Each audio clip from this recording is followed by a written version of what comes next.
Lisa from Esseret Studio. Today's video is a bit different than my usual. Typically my videos are just flip-throughs of the junk journals and journals that I sell in my Etsy shop.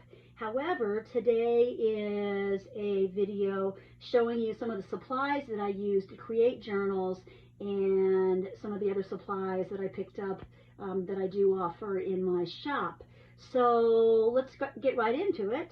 So the first place I went to was the Salvation Army. I don't typically thrift there, but I had my hair cut yesterday, and this is right across the street, so I thought might as well run in while I'm out here. So this is a twin size Raggedy Ann and Andy flat sheet.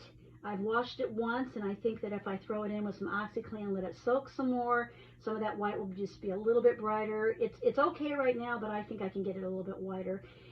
I actually have several little golden books that are Raggedy Ann and Andy based, and they're of course in my stack of I might make a journal one day, and I've also been collecting some other fabrics with the Raggedy Ann and Andy theme. I don't think I'm going to get to that, so I believe what I'm going to do is cut this sheet up into sections and make some little kits with the little golden books. So if you were interested in creating a Raggedy Ann and Andy journal, junk journal, then you'd have a good start with that. So you could use the motifs in the center for maybe the cover or a pocket page or whatnot, and then some of the outside fabrics you can make page ruffles and pockets out of. So lots of different ways we can use this sheet. So that'll be in my Etsy shop in little kits by probably Monday or Tuesday. And another item in terms of fabric and such is this little girl's dress. I think I spent 70 cents on it. It just has it's a nice cotton, and it has some sweet clusters of roses in a coral and peach color with some really pretty green leaves. And it's very romantic looking. It'd be pretty in a garden journal, a feminine journal for ruffles and pockets. So I will cut that and use as much of the fabric as I can.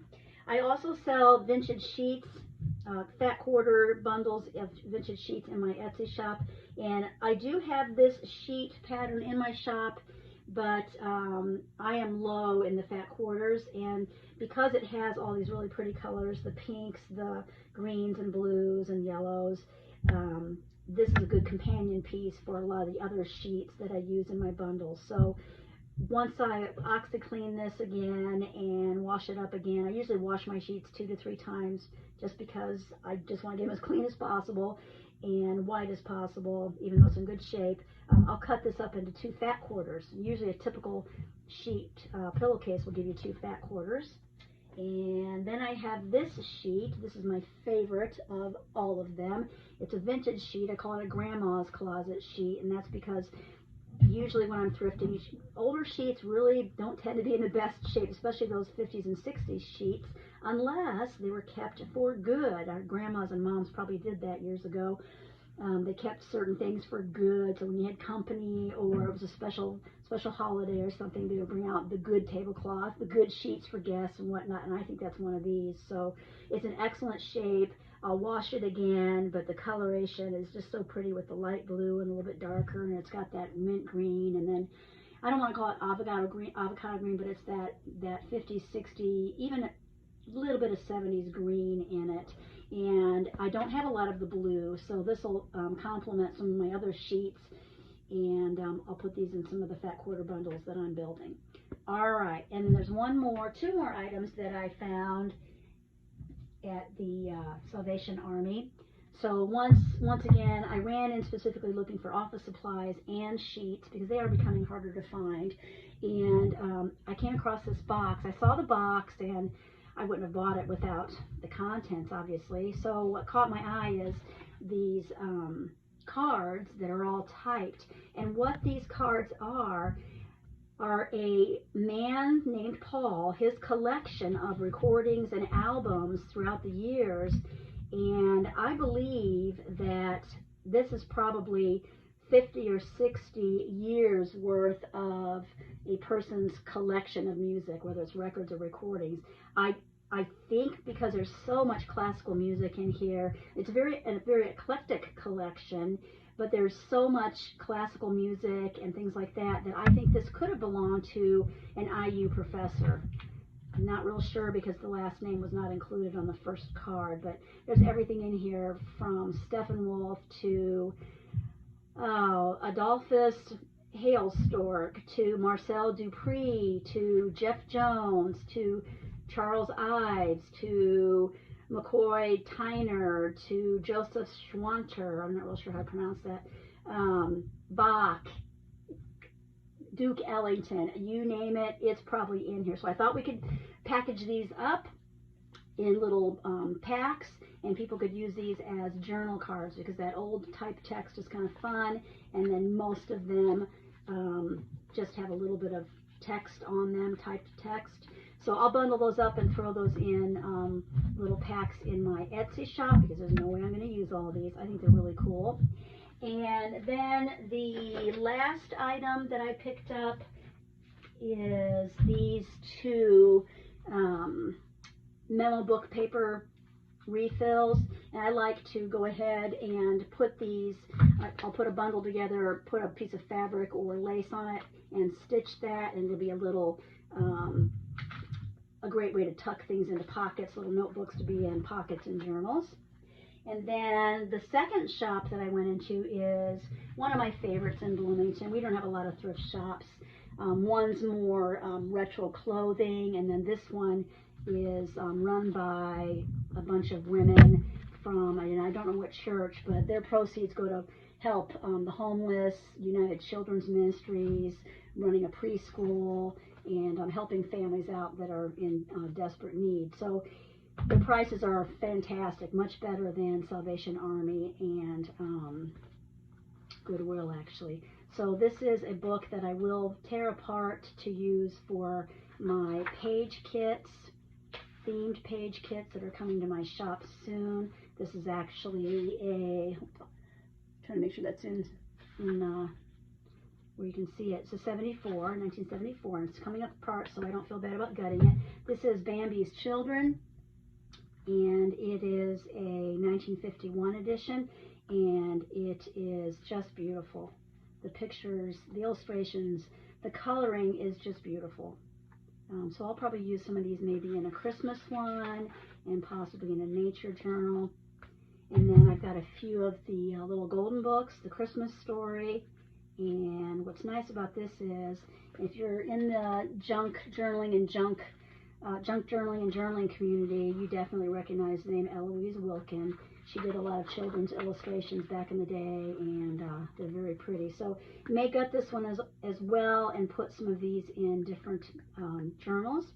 And then the Animals Christmas Eve, this has no barcode. I think it's 1970. It's a 1977, and once again, it's in great condition, and it's got some sweet pictures. And I'll save this one. Well, I can do this one now. This is a recent one. It's got the barcode. It's probably within the last year that it was in a store. And it's Richard Scarry's I Am a Bunny. And my kids grew up on Richard Scarry, and I love the illustrations. So, and this is my favorite one, the little bunny under the mushroom. So it's not an Easter book. It's more of a nature book, and it's just precious. Just precious. So I may do some type of nature sketchbook or something like that with this and make a journal out of that. And then the shop that I go to also has some free items. So when you enter the doorway, you'll see 3 or 4 plastic tubs that they take some of the old things that haven't sold and put them out as free. And they get so many book donations that they usually have a bunch of books for free. And they also have their patterns for free. So I usually pick up a few when I'm there. So I have this one, this one, this one, and this one. And this is newer, but the image is really cute. I like to cut these out and put them on tags. And I know some people actually cut them apart and use them for the cover of little junk journals. So what I plan on doing is, because I have a hoard now, I've been collecting these for a couple of years, and I certainly can't use them all. So what I'll do is I'm going to take out the inside and offer just the packs in small bundles. And because they're lightweight, because I took everything out, they should be relatively inexpensive in my shop. So look for those to be coming soon. I also found this book, and it's Actually, it was written in 1945, and this is a 1969 edition, and it's called With a High Heart. Don't you love that illustration? I think that's so cool. And then it's about a little girl or young lady who goes for training to be a librarian intern somewhere. And then what I thought was kind of interesting at the very bottom of this, it says, a compelling and vivid career story for older girls about the human side of library service.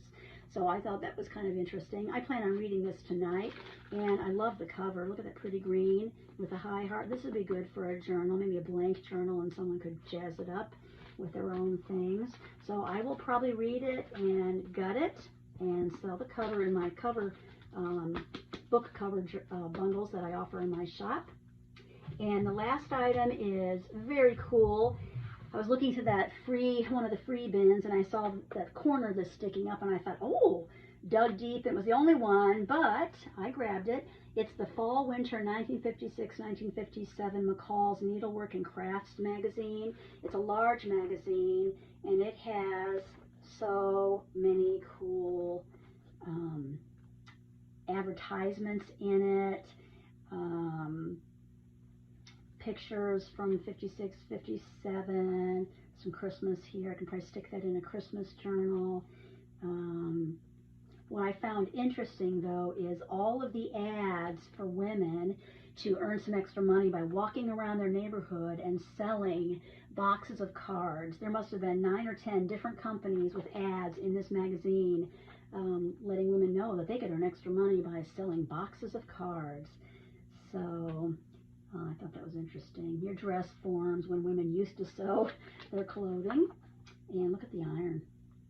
So I'm really pleased with this, and I'll probably bundle some of the advertising pieces up and offer them my Etsy, and the rest I will probably add to journals that I make in the future. All right, so the sheets, the books, the magazine, and those wonderful typed cards. I'm just real pleased with my purchases this week. And although I don't thrift very often, I know I'll get good use out of everything that I picked up. And I appreciate you sitting through all of this. Please leave a comment about what you thought was the neatest item that I was able to thrift. And have a great weekend. Thanks a lot. Bye-bye.